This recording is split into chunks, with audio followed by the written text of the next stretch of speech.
महाराष्ट्र राज्याचे माननीय उपमुख्यमंत्री आदरणीय अजितदादा पवार यांच्यावर सतत आमदार जितेंद्र आव्हाड टीका करत असल्याचे दिसत आहेत।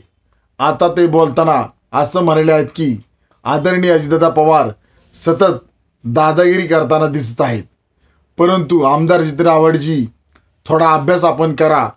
आदरणीय अजितदादा पवारांनी राज्यामध्ये कधीच दादागिरी केलेली नाही, त्यामुळेच बारामती मतदारसंघातून आदरणीय अजितदादा पवारांना जनतेने 1 वेळा खासदार आणि 6 वेळा आमदार केलेला आहे।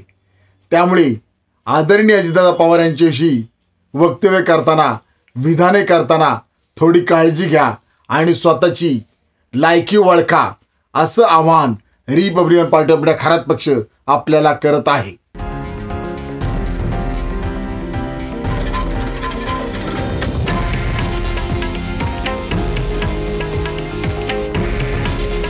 हे आहे देशातील नंबर 1 न्यूज नेटवर्क आणि आपण पाहत आहात TV9 मराठी।